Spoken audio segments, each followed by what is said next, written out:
大家好，我是邱平，我现在在湖北丹江口的大山里面。我们刚刚从武当山下来，在路边呢有一个庄园，所以就开车进来看一看。结果呢，来到这里啊，发现是一个地主大院。地主大院我们看了很多，特别是北方的还有南方的。那这个地主大院呢，跟我们以往看的都不一样，可以这样说嘛，亮瞎了我们的眼。它的风格建筑啊，真的是与众不同，别具一格。现在我们去看看，它跟谁的很相像，跟清末一个非常有名的人物曾国藩的那个故居啊很相像。先去走一走，我们眼前的就是这个地主庄院的一部分。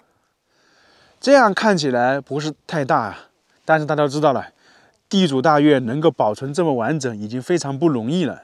在当年那个时候啊，这个地方呢可不简单了。它分为3重，这里是一部分，在其他大概1公里之外呢，也有好几部分。也就是说啊，它呢这里可能是它的主宅，旁边呢可能是它的我们说的旁系居住的地方。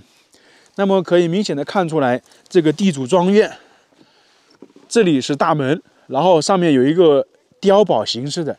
那个是什么作用呢？其实说的简单一点呢，在湖北也好，反正这一句话嘛，在大山里面修建的地主大院，普遍都有这个，就是防御性的。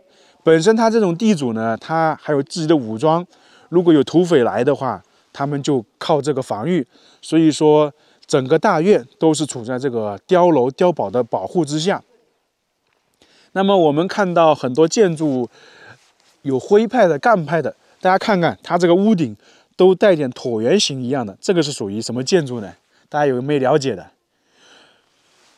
基本上有花廊、正屋，还有等等。那么眼前我们看到这一边呢，以前是有绣楼，那后来是损毁了。刚刚我们说它这个大院有点像曾国藩的故居，当然了，规模肯定是没有的。为什么会这样说？我们看曾国藩的故居，在他的门前有一个大的祠堂，那这里呢也是一样的，并且比他还多。在他的豪宅正前方有一个祠堂，代表着月亮，在这个地方呢叫做日祠。那在旁边呢还有一口像月亮的祠堂，是叫月祠。我们知道日月相伴，日月相辉，所以说这个是古代讲究的一种风水学嘛，说他的家族呢日月生辉，一直遥遥直上的意思。这是不是很有意思啊？在曾国藩的故居，那个祠堂比这个还大。当然，他这个财力肯定没有我们说的曾国藩那个时候那么强大。他这个地主呢是姓劳，在清末的时候开始呢发迹起来的。大家想一想，他的财富有多大？我在网上看了一下资料哈，就是他的田产呢有3万亩。你想一想，什么概念呢？我们一般说有几千亩都不得了，他这有3万亩，所以说财力是相当雄厚的，并且呢，他的钱庄，因为古代嘛，地主生意做大了，他可能也是我们说的集团化、产业化，不光光是田产，还有其他的。打个比方说，贩卖铁器、贩卖酒啊，开钱庄啊，就我们说的走资本的道路一样的。从古至今，大家都知道，开钱庄这些，如果你正常弄得好的话，都是非常赚钱的。所以它也是一样的。由于它这个地方属于湖北，离武汉呢可能也不是太远，所以它的生意啊，基本上做到陕西、湖北的那个北部这些地区啊，都有它的那个生意链，所以它的财力才这么雄厚。现在去房屋里面看一看，看看当年大地主居住的房间是什么样子。我们站在这个地方，现在尽管说的菜园子、其他等等，但是呢，以前这一块都是整个地主家里的那个我们说的生活院子一样的。像我们这边还有围墙，那么以前这里呢还是有守卫的。那这个基本上就是整体的房屋。想想啊，以前这个地方可能还是非常热闹的。只不过呢，所有的东西都烟消云散了，就剩下一座房屋在这个地方。现在是全国文物保护单位，这个大家应该都认识了，叫做拴马柱。他地主家里以前这些地方肯定是没有汽车进来的，所以出门的话，要不是靠轿子，要不就是靠马。那马呢，就拴在这个地方。所以说，以前这个地方拴马，然后马吃东西也在这里，然后马棚也是在这里。只不过呢，现在只剩下这2个了。为什么这个还能保存这么完好呢？因为它这个地主嘛，属于清朝末年、民国初年，所以说离现在呢也就大概100来年的时间，所以这些还是存在的。我们现在准备去里面看看，这里有一幅图案，大家认识吧？这个是中华太极图，其实呢也叫做阴阳鱼图。阴阳鱼是指太极图中间的部分，太极图被称为中华第一图。在阴阳鱼上面还有一些图案，因为它这个属于中国的传统式建筑嘛，所以呢它的雕刻非常多。我们看了很多地主大院还有宫殿都有。那上面是五福临门，看看这些雕刻是不是很相像啊？保存了100多年，还能保存这么完好，确实与众不同啊。整体它这个大门呢，其实也不是太大。为什么呢？显示它的低调。其实大家想一想啊，在古代或者什么时候，很多地主啊，我们看电视就讲说他们大门修的富丽堂皇，其实往往刚好相反，大门呢修的是非常低调的，然后里面才可能富丽堂皇。现在我们准备进去了，这里还有门，这里才是正式的大门，是不是别有洞天呢？刚刚我们说的，看起来门是很小，但是一进来，这里是一个天井，然后这里是一个像花厅，那个就是垂花拱廊一样的，整个都是连通的。那这里呢，相当于是正式的大门一样的，上面以前还是雕刻的，但是现在的话，可能就没有了。刚刚从大门进来，就发现有木雕，精不精美？大家猜一猜，这些木雕代表了什么？什么含义？太多了，非常精美啊！100多年还能够保存这么完好。整个地主庄院是分为垂花门廊，还有前厅、中厅、后院及左右配房。我们现在站的这个地方呢，相当于是前厅。那么，整个地主庄院最值得让人看的，就是前厅和中厅中间的一部分。为什么？整体这个庄院呢，属于砖木结构的，看到墙壁基本是属于那个砖，然后中间呢，这里是一些木头。关键是这些木头上的雕刻啊，非常精美。首先，我们看到这里左右两边是不是有2个雕刻？我们来给大家介绍一下到底是什么。像这个地方，大家看得清楚吧？是一只倒立的狮子，那狮子下面有一只鱼，那可能就是说狮子在准备吃这条鱼，或者在戏耍这条鱼。因为大家知道，狮子自古以来呢，在陵墓前也好，在房屋前也好，都是有狮子的，相当于是镇宅嘛，辟邪镇宅，狮子那个谢字这些。那么这里也是一样的，它放在房屋里面。这种倒立的狮子啊，其实很难见得到的。那在另外一边表现的形式又不一样。这是一只狮子在戏说啊，我们说的像戏球一样的，然后上面还有一个，那个是什么？等于是这里呢，狮子上面还趴了一个东西，但看不出来是什么。所以说这个地方雕刻的确实很精美啊。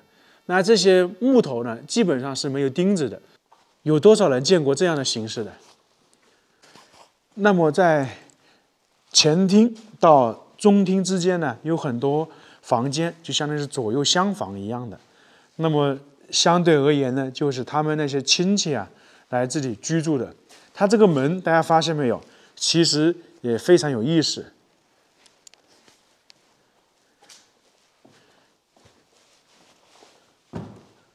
就是这样的，都是属于木板结构的。当然，现在里面肯定是没有东西了。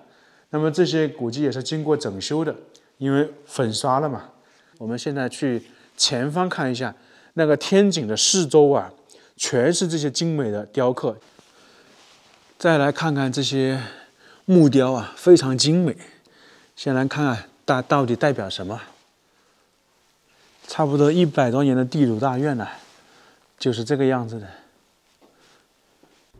这些雕刻有18学士登瀛洲、三官寿星图、孔子讲学、刘海砍樵、负荆赶考等等，非常多啊。这个应该是三官寿星图，相当于是祝寿的。这幅木雕上面有很多人物，应该属于18学士登瀛洲。